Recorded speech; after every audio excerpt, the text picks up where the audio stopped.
નમસ્કાર મિત્રો, ગુજરાતી સ્ટોરી સાંભળવા માટે આવ્યા છો? ચાલો સ્ટોરીની શરૂઆત કરી. અમારી મિત્રતાને 3 વર્ષ થઈ ચૂક્યા છે અને અમે મિત્રોમાંથી પ્રેમના બંધનમાં ક્યારે બંધાઈ ગયા એની ખબર રહી નહીં.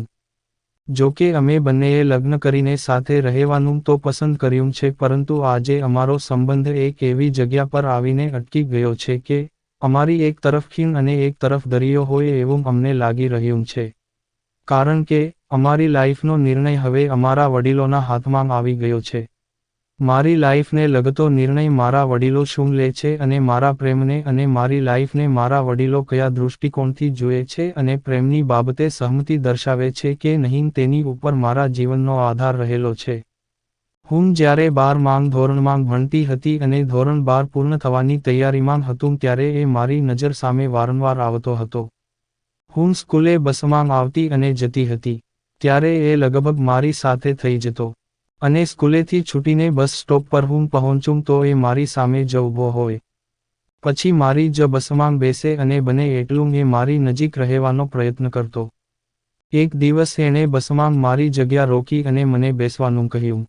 શરૂઆતમાં મને એનું વર્તન થોડું વિચિત્ર લાગતું, પણ એ દિવસે હું એની પાસે બેઠી પણ ખરી. એણે મને એ દિવસે તો ફક્ત 2 જ પ્રશ્ન પૂછ્યા કે ક્યાં રહો છો અને તમારું નામ શું છે. મેં કહ્યું મારું નામ પ્રિયા. પછી બસમાં વારંવાર આ જ રીતે થોડી ઔપચારિક વાતો થતી રહેતી હતી. એનું નામ મિહિર હતું. એ અમારા ગામની બાજુના ગામમાં જ રહેતો હતો. એ કોલેજમાં ભણતો હતો, પણ કોલેજ મિસ કરીને ફક્ત મારા માટે આ રીતે આવતો હતો. એણે એક દિવસ મને ફ્રેન્ડશિપ પ્રપોઝ કર્યું અને મેં તે સ્વીકારી લીધું.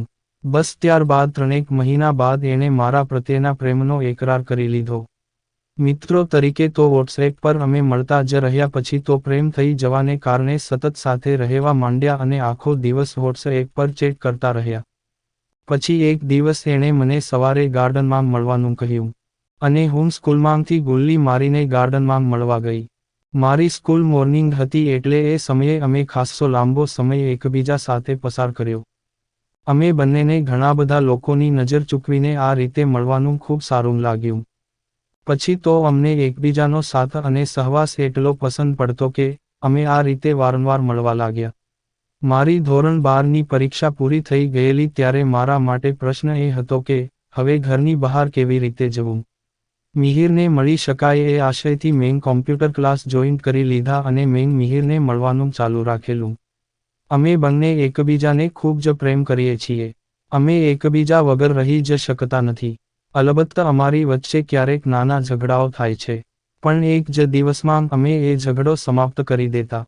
એક દિવસ મારા ઘરે ખબર પડી ગઈ કે હું કોમ્પ્યુટર ક્લાસ મિસ કરું છું. બસ એ દિવસે મારા ઘરમાં ખબર પડી ગઈ કે પ્રિયાની લાઈફમાં કોઈક વ્યક્તિ પણ છે. એકલ અવતરણ ચિહ્ન. મેં એ દિવસે હિંમતપૂર્વક ઘરના સભ્યોને કહી દીધું હતું કે હું એની સાથે જ લગ્ન કરીશ અને એ વ્યક્તિ પણ મારી સાથે લગ્ન કરવા તૈયાર છે. એ દિવસે ઘરના સભ્યોએ મને થોડી શિખામણ આપી અને એ વાત ત્યાં પૂરી થઈ ગયેલી. આ ઘટના બાદ મેં અને મિહિરે થોડો વખત મળવાનું ટાળ્યું અને ત્યારબાદ ફરીથી અમે મળવાનું શરૂ કરી દીધું. પછી હું કોલેજમાં આવી ગઈ અને પછી તો જાણે મારી લાઈફનો સુવર્ણકાળ જ સમજી લો.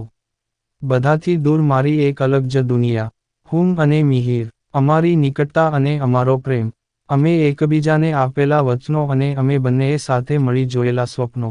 મને એવું લાગતું હતું કે હું તો કંઈક અલગ જ દુનિયામાં વિહરતી હતી. અમારા આ સંબંધને આશરે 3 વર્ષ પૂરા થયા અને 4થું વર્ષ ચાલી રહ્યું છે. અમારી લાઈફમાં આજે એક વળાંક આવી ગયો છે. એક દિવસ અમે દરિયા કિનારે ફરવા ગયા અને અમને કોઈ જોઈ ગયું.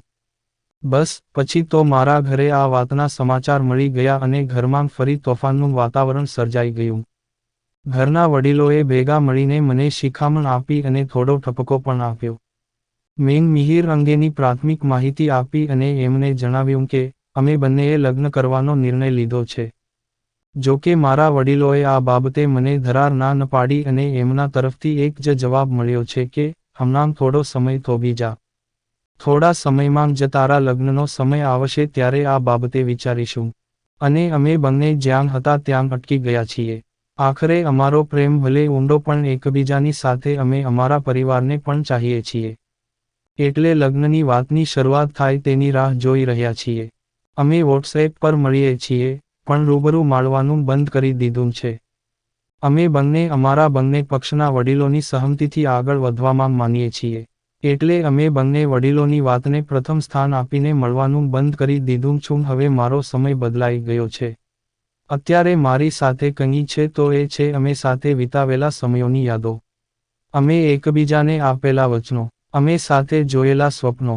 હું રાહ જોઈ રહી છું એ દિવસની કે ક્યારે લગ્નની વાતની ઘરમાં શરૂઆત થાય એટલે તરત જ મિહિરના લગ્નની વાત મારા માટે આવે અને હું હા પાડી દઉં. આવી જ સ્ટોરી સાંભળવા માટે ચેનલને સબસ્ક્રાઇબ કરજો મિત્રો. ધન્યવાદ.